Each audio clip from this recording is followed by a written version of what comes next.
What's going on, YouTube? It's your boy BGC, aka Bands Go Crazy, and welcome back to another reaction, man. Y'all can see what I got for y'all today. Daughter realizes mom killed her boyfriend, bro. What? Like, imagine, bro. Like, that's crazy, bro. I was gonna ask a dumbass question, but we're not even going. I was gonna be like, which one would be worse? Your mother did that, or you end up just in the bed with your boyfriend. But obviously this one would be worse. Yeah, it would. But hey, hit that like button, subscribe if you're new. Roll to 1,000, man. We close to shit because of y'all, boy. Hey, I appreciate all the love and support on the video, on the channel, on the videos, and all that. You feel me? But hey, without further ado, let's get right into this one. No cap. No, did he already tell you? I was rapping for a minute, my bad. Yeah. Okay. Sorry to be lost. This is 17-year-old Elizabeth Baldonado. A few hours ago, her boyfriend was found mysteriously shot dead in a back alley. She's bad. Yeah, she wants to hurt the person that did it. She's pregnant. Tragically, Elizabeth is also pregnant with their child. Her mother, Ortiz Chavez, is trying to comfort her daughter. What Elizabeth doesn't know yet is that her mother is hiding a dark secret that will ruin the family's life. Your mom's car is on video leaving the homicide. You seriously think that they did it? Yes. My mom loved that child. As detectives work the case, more and more clues start pointing towards Elizabeth's family. And as she learns that her own family are now suspected killers, all she can do is deny the accusations, while her mother sacrifices her own children to hide what she's done. All right, then. Do you want to talk? So you decide to why do you decide to kill this nigga knowing damn well, rest in peace to him, man, knowing damn well your daughter loves him. If he wasn't abusive or anything crazy like that, it's like, bro, what did you gain from doing this? And it's like, your daughter loved him. Your daughter was pregnant by the nigga. Bro, what the 17 or not? Maybe, I understand you was probably mad she was 17, pregnant, whatever the case may be. Still, what drives you to kill him? Rest in peace to him, man, for real. But like, bro, what drives you to take his life and then drag your kids down so you don't get caught for taking his life? It's a quiet Friday morning in downtown Albuquerque. The 16-year-old boy walks alone through a He's younger than your daughter. Back alley on his way to work, unaware that a killer is waiting for him inside one of the parked cars. Then, a single gunshot rings out, striking the teenager in the head and killing him instantly, while the shooter disappears from the scene. Within minutes, multiple 911 calls start flooding in reporting the gunfire. Patrol units quickly respond to the area, and as officers turn down the alley, they're met with a grim scene. Lying on the pavement is a teenage boy, motionless, with blood pooling beneath his head. The victim shows no signs of life and appears to have a gunshot wound visible just above his temple. Whatever happened in this alley happened fast, and whoever pulled the trigger is already gone. Officers call it in and begin securing the perimeter. With no weapon in sight and no ID on the body, they now need to figure out who he is and why he ended up here. Backup units soon arrive and start canvassing the area, looking for anyone who might have heard or seen what happened. And before long, two witnesses come forward, claiming they saw something strange right after the gunshot. Did you hear it? I didn't hear anything, but I saw people running. One of them is a light-skinned male. He turns around, runs back to the alley, and takes off down the street. I just saw strange cars that aren't usually here. I've just been circling and I noticed some weird activity, and I just had this gut-wrenching feeling that someone was about to get shot because there were just weird people back here. And I saw this kid, this guy right here who shot, he was over here talking to some girl. And last minute I saw him there, I turned the corner and I heard a gunshot when I was on this side of the road. So then I came back over here and the car was down. You heard one shot? Just one. According to witnesses, a single gunshot was fired, followed by a group of teenagers scrambling in a single type shit. Gunshot was fired, followed by a group of teenagers scrambling in every direction. One of them was seen jumping into a car with a girl before speeding away. The information is vague, but... Hold on. Imagine the mom had like, bro. It gives police a starting point. Detectives soon arrive at the scene and launch a formal homicide investigation. While examining the body, they notice something odd about the victim. He's still wearing an apron, the kind used by restaurant staff, suggesting he might have worked nearby. That small detail sends them straight across the street to the only restaurant in sight, Lindy's Diner. Inside, the owners immediately... on break? The nigga was on break. You killed the nigga on break, bro. You took his life on break. Recognize the victim. His name is Josue J. Ruiz, 16 years old, a dishwasher who'd only started a few weeks earlier. They tell police Jay's grandfather is a regular customer, and officers are able to call him and ask him to come down to the scene. When Jay's grandfather arrives, detectives have to break the tragic news to him. But what he tells them about Jay's life will start to hint at darker things he may have been involved in. So I don't know if anybody's told you this, and I was trying to see if you were obviously Josue. Is that how you say it? Yeah. Josue's passed away. So that's what we're here for. Is we're here to try to figure out what happened and try to do the best we can by Josue. Alrighty. He's your grandson, is that correct? Okay. He was involved with something, but I could never get the truth from him. I could never get the truth. There's one friend that he was involved with that, I really didn't approve of. I was just getting ready to move him out, to take him somewhere else so he can have a job or whatever. Right. Oh my God. Although the news clearly breaks him, he takes it with quiet strength, telling detectives that his grandson had been involved in... You could tell he felt like this shit was inevitable, but you could tell he cared, bro. He said he was trying to get him somewhere else. He was trying to, he was trying to move. He didn't like the niggas he was hanging with, all types of shit. Like, you could tell he was probably that. Something lately that might be what got him killed. And as the conversation continues, he mentions one more heartbreaking detail. Jay wasn't just a teenager with secrets. He was about to become a father. He asked his girlfriend over there at my apartment. And, his girlfriend's at your apartment right now? Yeah, he called me this morning and told me, hey, you're going to be a great grandpa. That's what he told me. So. No kidding. Who's his girlfriend? Elizabeth, I think it's Maldonado. She's at your apartment right now, yeah. The revelation only adds to the tragedy. Jay's girlfriend, 17-year-old Elizabeth Baldonado, is pregnant with his child and has no idea that he's gone. Investigators plan to speak with her later, but for now, they allow Jay's grandfather to leave the scene and deliver the news himself, telling her that detectives will be in touch soon. If anyone can explain what Jay had been caught up in, it's her. That's a fact. About an hour later, the homicide... Niggas know when you really got that girl that you love, bro, regardless if it's your girlfriend or a girl you fuck with, anybody, yo. You find that girl, you tell her everything, bro, for the most part. You might still keep some shit bottled in that you don't want her to know, but for the most part, that female is gonna know, bro. Or your homeboy. Case is officially assigned to Detective Anna Bruciaga as the lead investigator. After reviewing the initial reports and witness statements, she begins canvassing the area for any surveillance footage that might reveal what happened. It doesn't take long before officers locate a camera mounted outside a nearby school, angled directly towards the alley where the shooting took place. When they sit down to review the footage, they finally get their first visual clue of Jay's killers. So these are all the cameras that are running in the Q system, the digital and the analog. The analog sucks, so there's a fair warning. Perfect. This faces the alleyway. Once the shot happens, the people loading the vehicle will react. So it's the individual box of the vehicle somewhere right here. Yeah, so he just walked to the passenger side. And they react.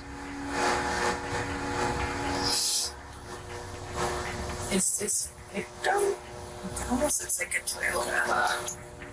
On screen, a gold Toyota sedan can be seen racing away seconds after the gunshot. and through the tinted glass, detectives can barely make out what appears to be two figures inside the vehicle, meaning there are at least two suspects on the loose. A couple of hours later, detectives arrive at the apartment where Jay's girlfriend, Elizabeth, is staying. They believe she might help them understand what Jay had been caught up in, but they have no idea that they'll soon come face to face with one of Jay's killers, someone far closer to him than anyone imagined. Do you mind if we come in here? Yeah, go ahead. Yeah, I mean, I'm so sorry to your loss. I know that obviously he was possibly having some issues with some people, right? Can you tell me about that? He doesn't really tell me much about that stuff. So let's start with today. What'd you guys do today? He took See, it'd be like that. See, it'd be both ways. Because if you really caught into some serious shit, bro, you ain't gonna really. You don't want your family to get involved in that shit. At the same time, though, it's like serious shit like that could get your, you know what I'm saying, get your family hurt. That's the.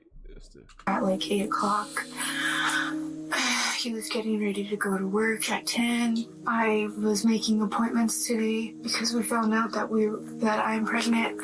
Well, he was texting me still until at least around 12 o'clock. And then he stopped answering me for a few hours. The timeline Elizabeth provides lines up with the shooting. Around 11:20 a.m. is when Jay stopped responding to her messages, the same time investigators believe he was killed. Beyond that, Elizabeth doesn't offer much, saying Jay often kept to himself and never told her what he was doing. To detectives, it sounds like Jay might have gotten himself involved in something he didn't want anyone else to know about. Maybe a deal that went wrong or a confrontation that escalated. Whatever it was, it's likely what got him killed. Or at least, that's what it seems at first. Because Elizabeth isn't telling the full story. Not yet. And the next thing she remembers won't just give detectives a new lead. It'll start turning suspicion towards Elizabeth and her own family. A little bit from what I've gathered from Grandpa is that he feels that he was up to no good lately. Can you tell me about that? This morning, him and my brother were supposed to box it out because this has nothing. Oh shit!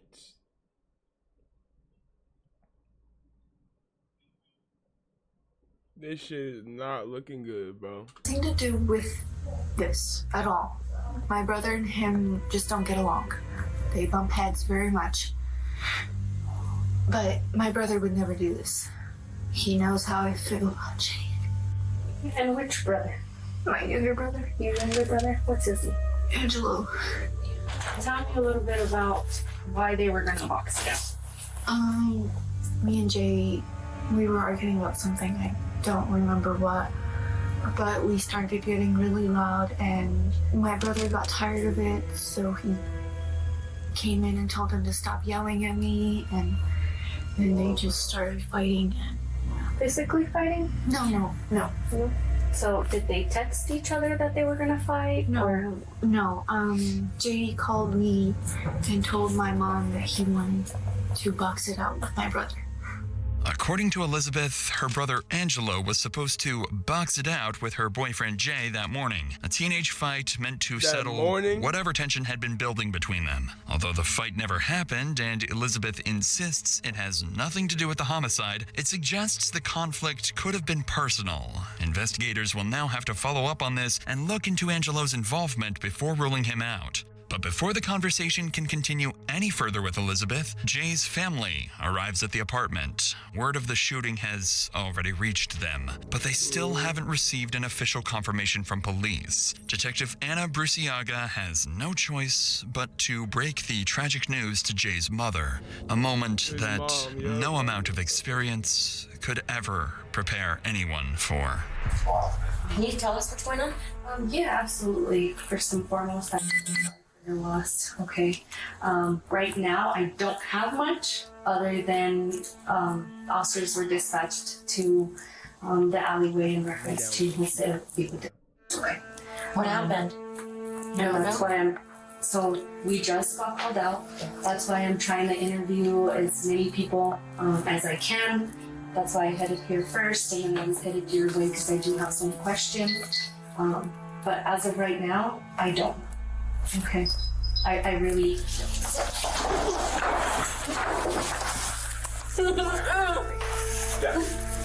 Thank you.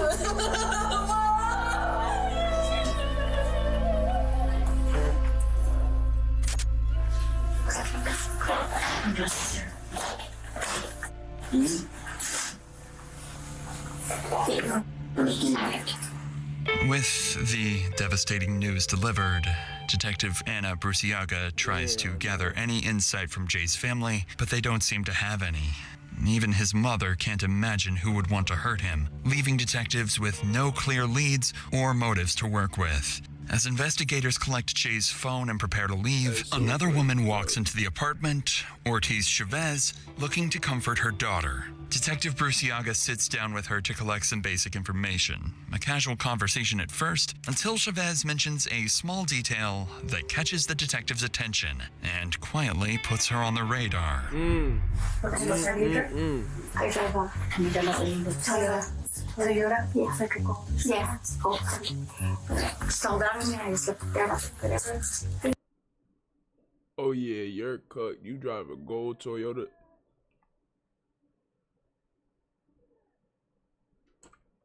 Drive a gold Toyota? Yeah, they on your ass. Soldados, I just looked there, whatever. And you said you just purchased it? Yeah, Do you have a plate on it? yeah. No, I don't. They took our tickets off. Sticker off the tag. Yeah, they took it off the car. Where you said it's. Oh, yeah. So earlier this morning, it broke down on her, and then she just left it there. As Chavez describes her vehicle, Detective Bruciaga immediately recognizes the description. A gold Toyota sedan, similar to the one caught on surveillance footage speeding away just seconds after the shooting. The connection is hard to ignore. Bruciaga notes the details, but decides it's too early to jump to conclusions. Wanting to verify it as quickly as possible, she wraps up the initial interview with the family and heads out with officers to the spot where Chavez abandoned her car that morning. When they arrive, the car is nowhere to be found, and Bruciaga starts suspecting Chavez might be hiding something. About 40 minutes later, investigators return to the apartment to interview Chavez privately. And that's when things start to get interesting. By now, it's only been a few hours since Jay was killed, and most detectives would still be collecting statements. But Bruciaga's instincts tell her there's no time to waste. So she sits down with Chavez and makes a bold accusation. Okay. So here's the thing, okay? So I believe your car was used in today's homicide. Okay? You're lying to me. No, I am not. So you stole my car. That's why I'm talking to you. Okay, so if you don't tell me who had your car, I don't know. It's your car. I left my car at the side of the road.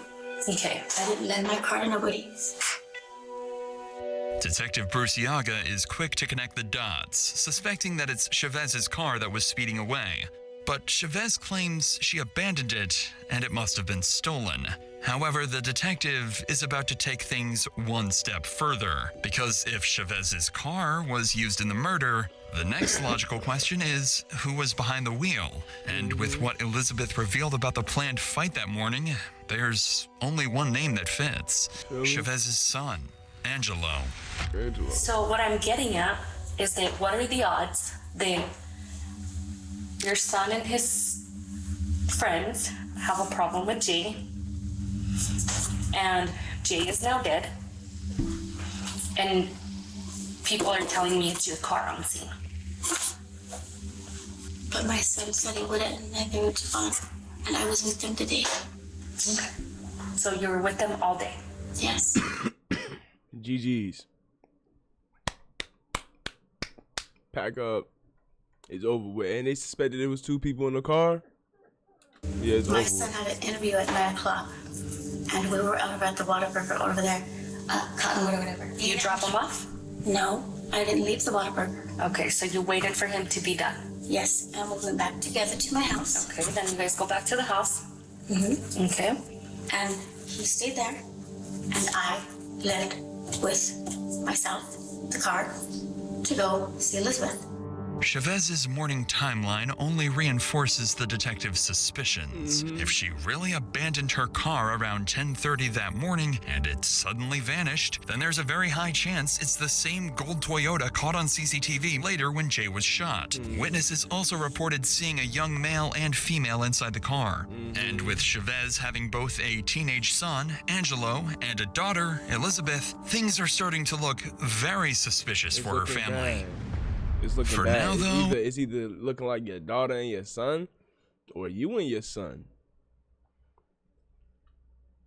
Cause they seen a male, so it's like it can't be you and your daughter, for surely.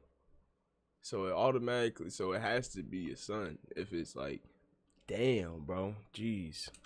All of this remains as just early suspicion. After all, detectives know Jay had been hiding things. He was secretive and clearly mixed up in something he wasn't telling anyone about. But there's something eerily strange about Chavez's demeanor that Detective Bruciaga can't ignore. Even after being told her son might be involved in a homicide, she stays quiet, almost detached. Not the kind of reaction you'd expect from a mother facing that sort of accusation. And the longer the conversation goes, the more convinced Bruciaga becomes that the mother sitting in front of her knows more than she's letting on. So the detective decides to take an even bigger risk this time and make an accusation that most investigators would hesitate to ask this early on. So, did you shoot Jay? No, I didn't. No. He's a kid. He's a baby. I know, but somebody did. No. But I also feel like you know more than you're telling me. Yo, this detective is, nigga, she punching that motherfucker on. Nigga, she ain't playing, nigga. This detective is not playing, nigga. What? Because again, I'm telling you, based on your demeanor, I think you know what happened. And I know it's your car. And I am gonna confirm it on video surveillance. Woo! Just because I'm lost right now.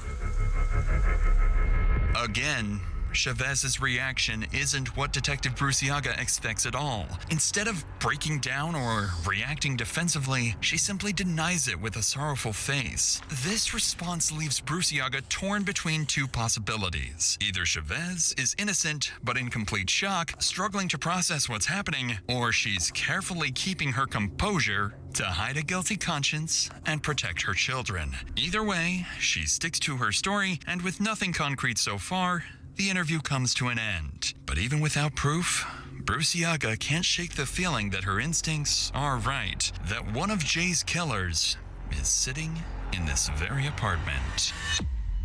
With her doubts only growing, Bruciaga decides to move quickly and verify Chavez's version of events with the one person who can either confirm or contradict it, her son, Angelo.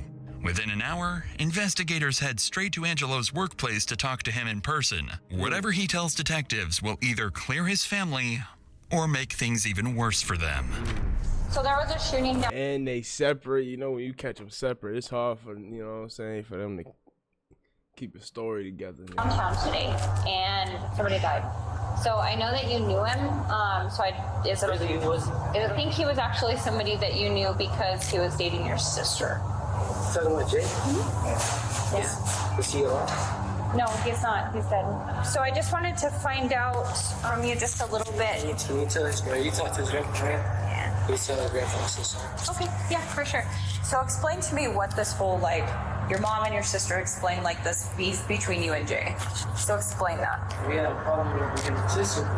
And like I said, we had a dispute after that with father. And then we didn't really, like, talk after that. We were going our separate ways. Yeah. So your sister tells your mom tells you that Jay wants to fight. So when did you guys plan to meet? I didn't plan nothing. He assumed. And I was just like, we're good. We had all this dispute and stuff like we did. He said he wanted to do a big problem. Today? Yeah. Yeah. And she, you mean your mom said? That's what he told me. That's what Jay told me. Like, that's what Jay told me to tell my sister to tell me. But so on and so forth. This is like I told him. That you're supposed to meet. Where were you guys supposed to meet? He just said he wanted to fight me. 8 o'clock in the morning, so I assumed he had my door. Angelo confirms most of what detectives have already heard from his sister and mother, saying Jay wanted to box it out that morning, but the fight never happened. Beyond that, there isn't much new information, and his version of events lines up neatly with his mother's timeline. For now, their stories seem consistent. But until those details can be verified, Detective Bruciaga knows she has to take everything they've said at face value. However, before investigators can dig deeper, Angelo's mother suddenly walks in, and this time, she's far less cooperative. He's not even a race. You're not even be talking to me. He's sorry.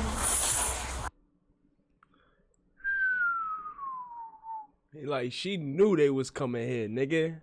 But he's not in trouble, so he doesn't have to be 18 for us to talk to him. I don't want to send him for. I mean, it's up to him. If he doesn't want you here, he doesn't have to have you here. Huh? Yeah, my sister and the bars here. I had to have him go pick up. Talk to my sister. So there is one thing that we are going to need, just like we told with your sister, we didn't get your phone. So we're going to secure it. We're going to do a warrant. I need it. I don't have a phone. But your daughter's an investigation, like I explained to you earlier, Elizabeth. I'm taking your phone. You're not getting it back until I'm done with it. But as soon as I'm done with it, I will give it back to you. Do you want me to take you to go find where your car was left? Because we've been all over there and we can't find it anywhere. Well, I'm gonna go show you this, but I want to make sure that my kids and my family get home. And right now, my biggest concern is I just want to go home. What's your biggest concern? I want to go home. No, you absolutely go home. Despite investigators' attempts to convince her otherwise, Chavez insists on taking Angelo home. Even if her intentions are innocent, this sudden change in behavior doesn't help their case at all. If anything, it makes it look like an attempt to shield her son from further questioning. With the interview shut down, officers seize the family's phones, hoping digital evidence might reveal what they're not saying out loud. Back at the police station, detectives spend the next couple of weeks combing through statements, surveillance footage, and phone data. What they find begins to reshape the entire case. Among the first discoveries are phone for fucking weeks, my nigga. Text messages showing that Chavez was directly involved in arranging the so-called boxing match between her son Angelo and her daughter's boyfriend Jay. In one exchange, Elizabeth texts Jay saying that mom says they'll be there at 8. Other messages suggest there may have been a gun involved. In one text, Elizabeth writes, "I'll be there too because I don't want anything like they pull a gun out." Investigators also uncover signs that Jay and Elizabeth's relationship was deteriorating, with both of them talking about breaking up. In one message, Jay tells her directly, "I'll talk to you when it comes to the baby, but I ain't doing this with you anymore." But even more alarming were the contradictions in the family's statements. Elizabeth told detectives her boyfriend didn't leave the house until 10 that morning. Yet, Jay's phone shows him texting others about Angelo not showing up as early as 8 o'clock. In one of those messages, Jay texts a friend. "They didn't show. 8 o'clock, the mom said, and it's 9. Man, her family's a bunch of assholes, I swear." Additionally, detectives uncover another name that hadn't come up before. Elizabeth's older brother, Gilbert. In his messages, Gilbert expresses anger towards Jay and even makes promises of retaliation. By the end of the review, oh, she has an older brother too, nigga. Yo, and you pregnant the sister of a younger brother, older brother. He said he about to send someone to take care of you. Yo, this shit is diabolical, my nigga. Like, we really, like, think about this shit, bro. This shit really diabolical. Like, whole time he think he about to, fight it out right quick. Them niggas was scheming. This is what it is about nowadays, bro. Niggas be scheming. Detective Bruciaga becomes convinced that the entire family might be involved in planning what happened that day. Now, it's no longer a question of what happened, but who did it and exactly why. Yeah, bro. I ain't gonna lie. In It's the that days family, following Jay's definitely. murder, investigators were at a standstill. Because Angelo and Elizabeth are still minors, their mother refuses to let them speak with police, effectively blocking detectives from getting any answers directly from them. But 20 days after the shooting, that changes. Jay's girlfriend, Elizabeth Baldonado, turns 18 years old, and her mother can no longer stop her from talking. Detective Bruciaga seizes the opportunity and convinces her to come down to the station to see the new evidence they've uncovered, carefully leaving out that it's evidence pointing towards her own family. The goal is simple. Find out who was directly involved in Jay's killing, or better yet... But I don't feel like she did it, bro. I don't feel like she did it, bro. She had a baby with the nigga. A baby coming with the nigga, bro. Like, come on. You know, it's possible, but I highly doubt it. She's young. They're both young.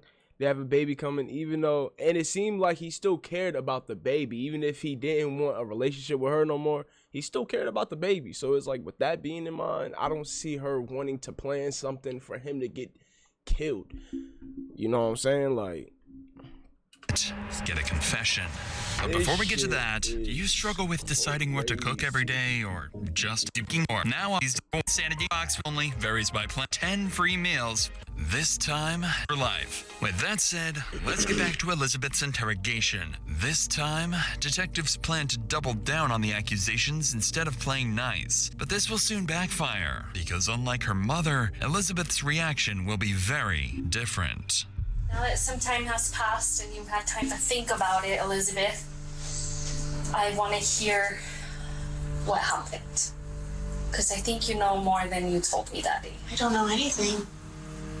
I really don't. Why would you guys assume that? Why would I know anything new about that? Because I have your phones, and I've looked through your phones. And so I do believe you know more. What would I know more about? About who killed him? About who did it? No, I don't know. I really don't know who did it. If I knew who did it, I would have told you already. So I know that you and him were having some problems, and he broke up with you and you wanted to get back with him, and he told you no. I will talk to you when it comes to the baby, but that is it. And he wanted nothing to do with you. So you're saying that I had someone do something to him? Are you serious? Okay, here's the thing, okay? I realize loved him more than anything in the world. I would never do anything like that. I would never have anyone do anything like that because I loved him more than my whole life. And actually, I do know that because you guys texted, I love you so much. Tons. So I do know that, okay? But you have to understand, Elizabeth, I'm investigating his homicide. Somebody killed him, okay? Have you ever watched homicide shows? Yeah. Yeah? Okay, so you have to know that if I see anything like that on the phone, you have to know that I have to ask you these questions. Because at this point, I have gone through your phone, I have gone through your brother's phone, I have gone through Josue's phone, I have gone through other things, and I have to ask these questions because I have a feeling you know more than you're telling me. I don't. I really don't. I don't know anything more than I'm telling you. As planned, there is no small talk or warm-up. Right away, Detective Bruciaga tells Elizabeth she's not being fully honest. The approach is blunt, and it's clearly hitting a nerve as Elizabeth quickly grows defensive. But Bruciaga isn't backing off just yet. She's about to bet everything on her next move, laying out every piece of evidence she has against the family in hopes of eliciting an admission from Elizabeth. Okay, so you brought up that your brother Gilbert had mentioned and said that he was going to send someone up there to take care of But he didn't, because my brother knows that if he were to do anything, I would never speak to him again or at all. I would have him part of my life at all. So Gilbert didn't do it. Why would my brother do it? My brother literally knows how I feel about him. So I'm pretty sure you've been in the household and have heard conversations. Damn, my bad. Correct? Heard what? Anything. Anything that talked about. They do not talk about anything. Okay, so where is your mom's car? I don't know. You're seriously assuming that one of my family members did it? Because the car is missing. She literally filed a report that her car was missing that night. Okay, so you say you love Josue, right? And he's the love of your life. So why are you covering for your mom and your brother? I'm not covering for anybody. Are you fucking serious? You seriously think that they did it? Yes. My mom loved that child too. Okay, maybe not your mom, but what if I told you that your mom's car is on video leaving the homicide? What if I told you that? You know how many Toyota Camrys that are gold live in the city? But what are the odds that your brother and Josue were supposed to meet up? My brother was at home. My brother was at home with his girlfriend. They were literally sleeping until he had to go to work. It's clear that Elizabeth has reached her breaking point. Every accusation towards her family is pushing her closer to the edge. Most investigators would pull back here, take a break, try to de-escalate, but not Detective Bruciaga. Instead, she decides to take a bigger risk, one that's bold but calculated. Rather than fighting Elizabeth's denials, she will lean into them, even agreeing that she's only trying to protect her family. In doing so, Bruciaga wants to make Elizabeth feel safe enough to talk and reveal what she's really hiding. It's a delicate psychological play, one that could end the interview entirely or solve the case right here and now. But I'm gonna tell you right now that your mom said she drove Angelo to his interview. Guess what? Angelo said he borrowed the car from your mom and he drove himself to the interview. So obviously somebody's lying, and I kind of understand that you don't want to see. No, you don't. They don't. They did not do it. Because you are literally looking in the wrong place. You're just trying to blame somebody just so that you can get someone for the crime. I know they didn't do it because, well, I don't know for sure, but I know they wouldn't have done something like that. They know how much that would crush me, and literally they have seen how much I have died these past 2 weeks. Okay, and I'm not telling you if I find out your brother. I'm telling you when I gather up all my evidence and I arrest your brother, I hope that you didn't know more. You guys can think however you like. My family did not do it. Elizabeth, you can't get out without us letting you out, babe.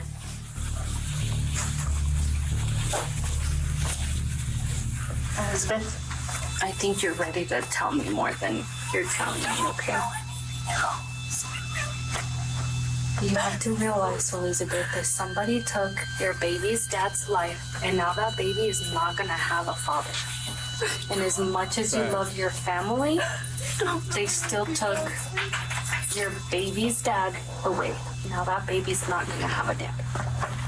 I don't think I know that.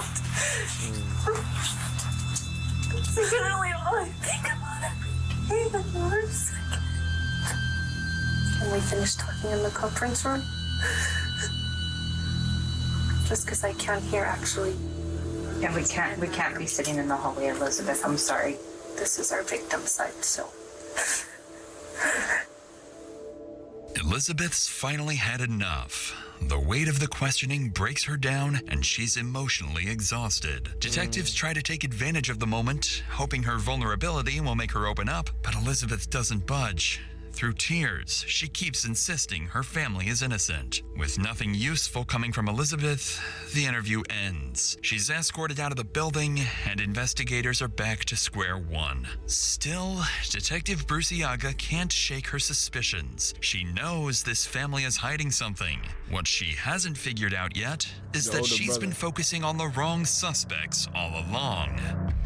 Over the next couple of months, the case remains wide open. Investigators keep digging, and what they find is even more alarming. First, they learn that Chavez never followed through with her stolen vehicle report from the day of the murder. Then, while combing through phone data, detectives uncover explicit threats from Elizabeth's older brother, Gilbert, directed at Jay. In one message, Gilbert writes he's gonna catch one, clearly hinting at plans for violence. In another text, he says, "Delete our messages and don't say anything about me saying I was gonna shoot him. It wasn't me for real. I ain't trying to deal with cops. Based on these details, investigators start to speculate that Gilbert may have taken things further, possibly supplying a gun or even using it himself to shoot Jay. Chavez, realizing what her sons had done, may have then disposed of the car to cover their tracks and build an alibi for the family. The new findings push Gilbert to the top of the suspect list, right beside his brother Angelo. But as compelling as the theory sounds, it's still just that. A theory. The case remains strong on suspicion, but weak on proof, and Detective Bruce Iaga desperately needs anything concrete from the Baldonado family. So, on May 19th, 76 days after Jay's murder, Bruce Iaga and a team of officers head to the family's house determined to confront them face to face and see if she can pressure someone into cracking. When the investigators arrive at the door, no one expects how quickly... I really wonder what they got 76 days. I wonder what the fuck the family is talking about for these 76 days, but you know everybody is talking. I don't even know how Elizabeth's fucking reaction is like to everybody. Like, is she wondering if they did it now? Like, do she have that thought in her head? Did she push that out and just like, no, cops is tripping? Like, excuse me, anybody cracking? Like, things will get heated. Like, oh, hi Gilbert, how are you? Hi. Can I actually talk to you, Gilbert? You know what it's about because, you know, I've already done some research. I'm not going to talk to you right here in the door. Do you want to come talk to me over here? Hi, Elizabeth. How are you? Good. Okay. Is your mom here? She's showering. You might want to go tell your mom that I would like to talk to her again. I'm going to talk to Gilbert if he's willing to speak with me. And Gilbert, again, I don't want to talk to you right here in front of the door. Do you mind coming even over here? Yes. So, tell me what you know. Like I said, I just moved in here. Okay, so I'm not gonna play games with you, okay? I know you threatened to take care of Josue. Yeah, but I didn't do nothing. Okay. I wasn't even up here. I couldn't even do nothing. Okay, so obviously you do know why I'm here and why I'm talking to you now. You want to discuss, or do you want me to just take it at face value? I already saw the Facebook, so. I didn't.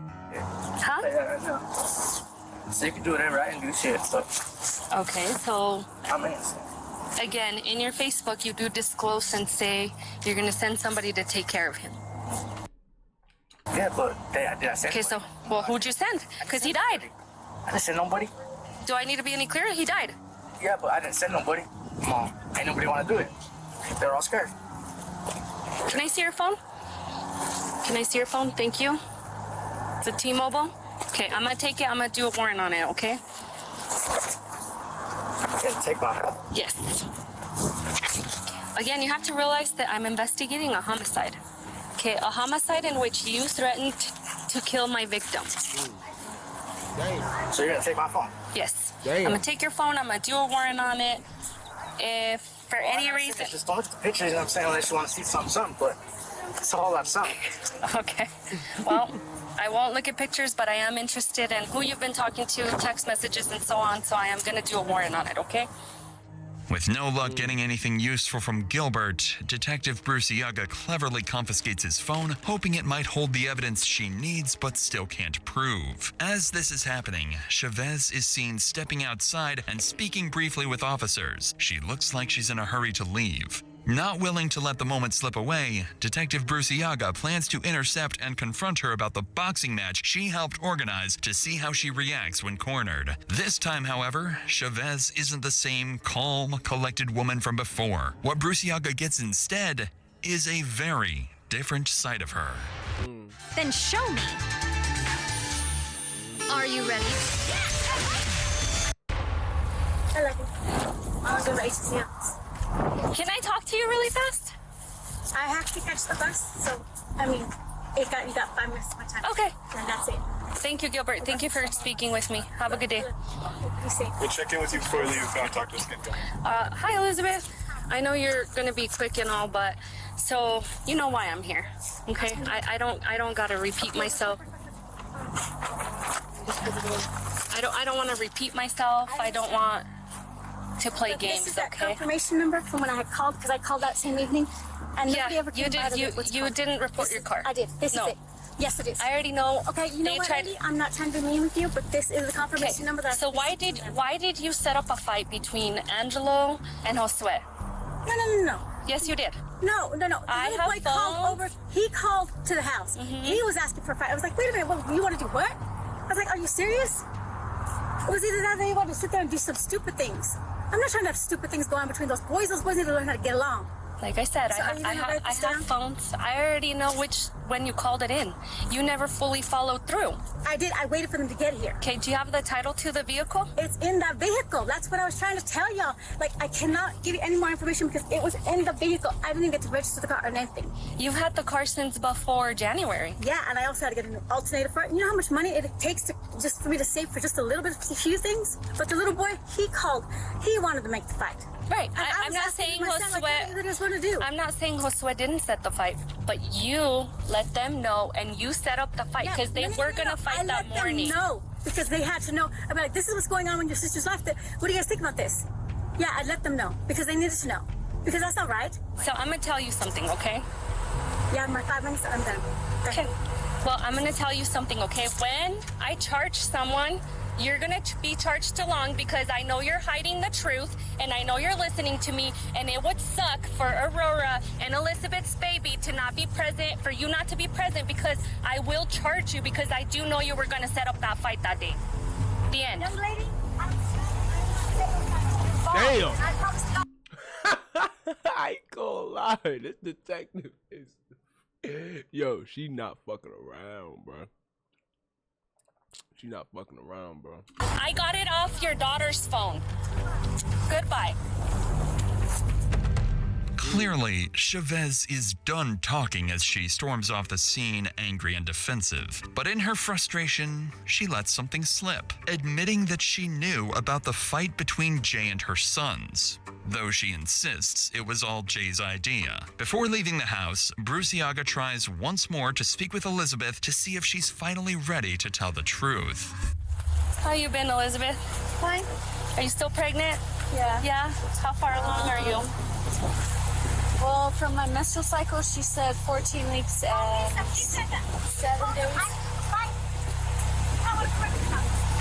So, Elizabeth, you know, we talked last time and I know you were very upset and I can't imagine what you're going through because you're kind of put in between, but I already know you know what happened. Oh, I don't.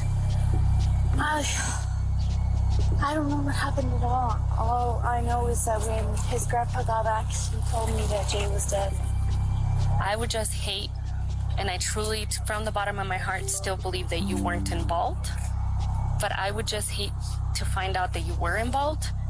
And then where does that baby go? Because he no longer has a dad. That day, there was a witness that describes a female matching your exact description, talking to Josue right before he gets shot. I was at the house. Okay.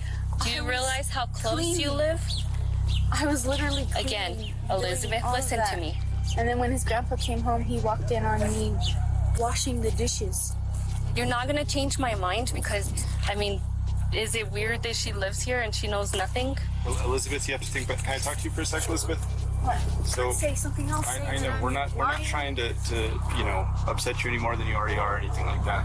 But you have to think about how when this case goes to court, one, when people get arrested for things like this, they don't care whose family, friends, or whoever else they can or will throw under the bus to try to get themselves a better deal. When this goes to court and a jury of 12 random people, don't worry about what I think about it. Don't worry about what Anna thinks about it. Think about what those 12 people are thinking about it. You got to think about what's best for him or her. I don't. Okay. I would have lied to you guys about that. If you hear something or something comes up, That's too sensitive. With Elizabeth repeating the same story as before and no progress made, the officers decide to leave. But Bruciaga gives the family a promise. The next time she comes back, it won't be for questions. It'll be with a warrant. A month later, on June 15th, investigators finally get the break they've been waiting for. Cell tower data definitively places Angelo's phone at the scene of the murder at 11:20 a.m., the same time Jay was killed, directly contradicting his earlier alibi that he was home with his mother. With this new evidence, a warrant is secured for Angelo's arrest, and Bruciaga returns to the Baldonado residence, just as she promised. That afternoon, 16-year-old Angelo Baldonado is arrested and charged with murder. Now, with the prime suspect finally in custody, police have the chance to interview him without his mother intervening. Bruciaga hopes this will be the moment they get to close the case for good. But to her surprise, Angelo isn't about to make that easy, because this time, he has an escape plan of his own.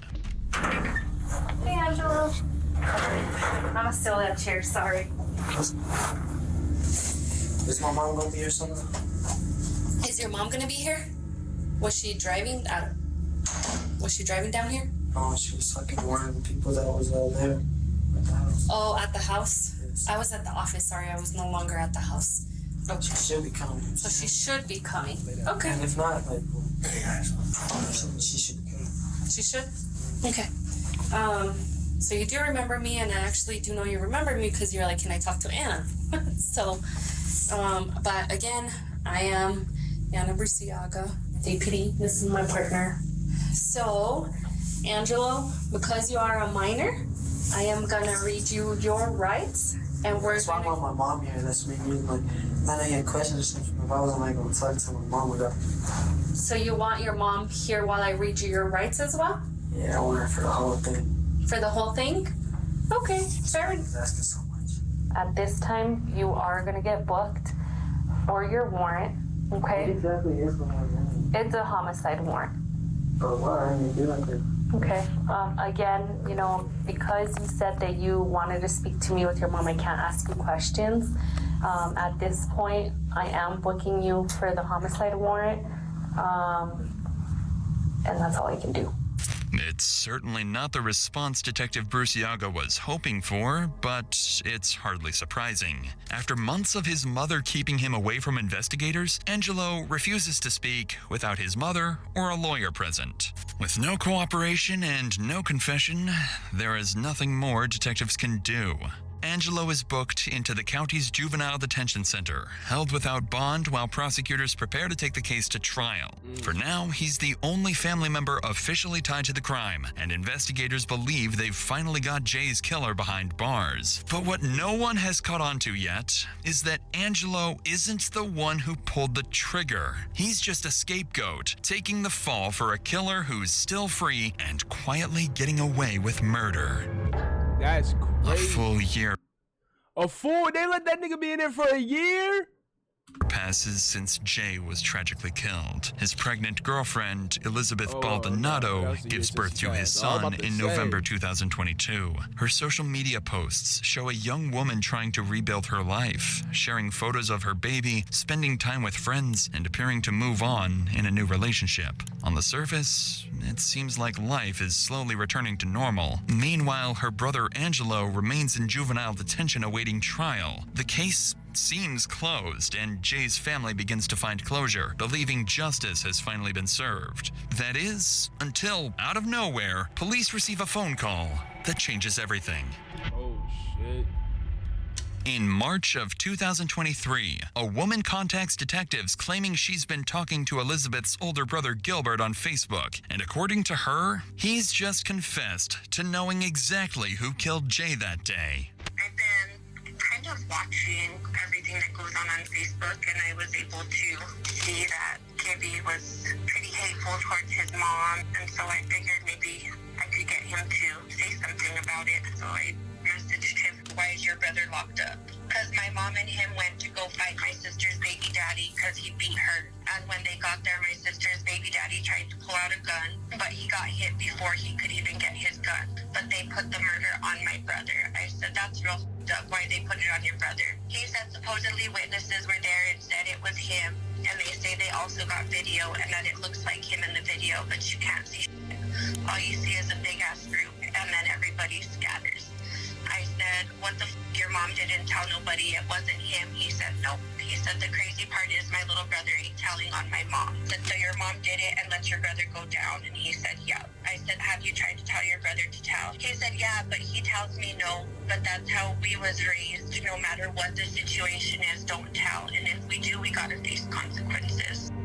Needless to say, Gilbert's confession changes everything. Detectives already suspected Chavez's involvement in arranging the boxing fight, but no one imagined she was the one who pulled the trigger. Crazy, Investigators begin to theorize that Chavez may have orchestrated the entire thing, The whole luring thing, Jay to the nigga. alley under the guise of a fight with her son, only to end it herself with a single shot to the head. But despite what sounds like a breakthrough, Detective Bruciaga knows she can't move too fast. Arresting Chavez now, based only on Gilbert's second-hand confession, could jeopardize the entire case. Without solid evidence, Chavez will be innocent in the eyes of the law. Exactly.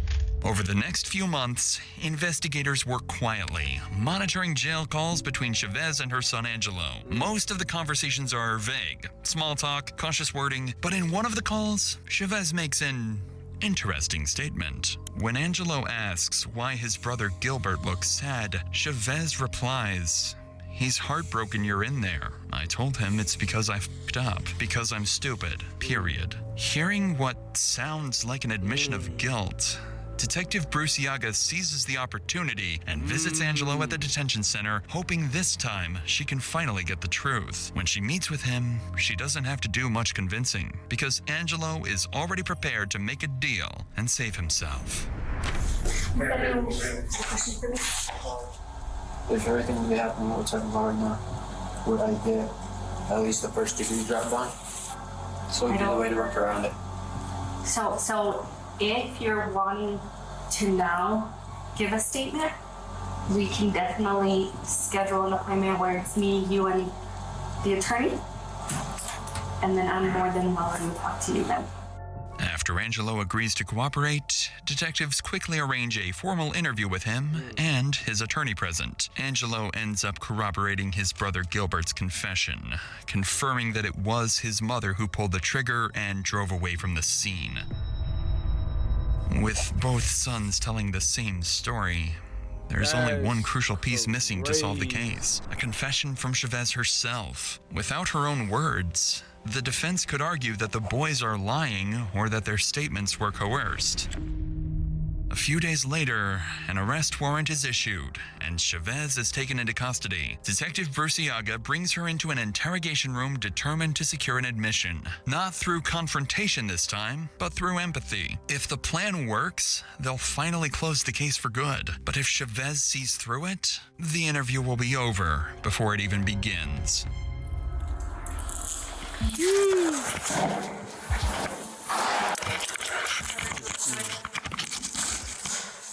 I know that you obviously recognize me because we've met in the past more than once, okay? And regardless of what happened then, I'm not gonna be rude to you. I'm not gonna be disrespectful to you, even though in the past, you weren't the nicest, right? But you're here and I'm not gonna be rude. And I expect the same kid. Fair? Okay. Obviously I know you were visiting Angelo. I know you were visiting Angelo. How's he doing? He's okay? Yeah, okay. How are you doing? He's in there for nothing. He didn't do anything wrong. And I mean just in general, not just because you already know why you're here. Doop. It was just that quick, nigga. Just that quick. You saying you want to protect your kids, man. You got your kid in there. Like, he's in there. Your kid is in there for something you did. They were supposed to box it out like you said. Come on, man. Here you've been in handcuffs. You've been in the back of the cop car. Just now. Yeah. So I'm gonna read you your rights, okay? Do you understand? Okay, fair enough. With that being said, what's gonna happen now is I'm gonna stop this interview. You're going to jail on 2 warrants, okay? You do have an open count murder warrant, and you do have And I have to look at that one to read you the exact, but it's a warrant, okay? And that's not. Whoa! Whoa! Hold on, nigga. She had something deep going on with that nigga, bro? Did she have something a little bit deeper going on with that nigga, bro? That's why she wanted to try to hide some shit? To read you the exact, but it's a warrant, okay? And that's not mine. It's not for me to discuss, but that's what one of the warrants is for, okay? Unfortunately, yeah, they don't. She like, what? They might have caught your ass for something else. Then, nigga, it might not even. She said it's not even her. So I mean, the fuck you doing? things don't go according to plan. The moment Chavez realizes where the conversation is heading, she immediately shuts down the interview and asks for a lawyer. From here on, it's up to the court to decide whether the evidence against her is enough to prove what everybody already suspects. At the trial, prosecutors present the full scope of the case. Phone records, surveillance footage of Chavez's car, the brother's confessions, and the jail call recordings. They argue that Chavez disapproved of the relationship between her daughter and Jay and was motivated by anger over how he treated her. They also believe she calculated that her teenage son would face lighter consequences if he took the blame. As for her other children, Elizabeth and Gilbert, investigators determined that neither had any direct role in the shooting. Elizabeth in particular is found to have had no knowledge of her mother's deadly intentions. She withheld some information to protect her family, but was ultimately determined to be a victim caught in the middle. Eventually, Angelo Baldonado pleads guilty to conspiracy to commit first-degree murder and assault with intent to commit a felony, and is sentenced to remain in juvenile detention until age 21. His mother, Chavez, pleads guilty to second-degree murder and, in May 2025, receives the maximum penalty of 18 years in state prison. Chavez is also facing a separate charge related to child exploitation material found on her tablet during the investigation. Child exploitation found on her tablet? What the fuck is she on, my nigga? They done called a predator. What is she on? Hey man, that was daughter realizes mom is killed her boy. Nigga, this shit right here? Nigga, this shit crazy. Nigga, what? Hey man, hit that like button, subscribe if you're new. Shout out to Dr. Insanity once again for the fire video. Y'all want to see that or any other videos they got, man. They got some fire videos, man. That shit is insane, bro. Rest in peace to Jay, man. That's crazy, bro. But hey, I'm gonna catch y'all in the next reaction, next video, man. Hope y'all enjoyed this one. It's your boy BGC, aka Bands Go Crazy, and I'm out this thing, man.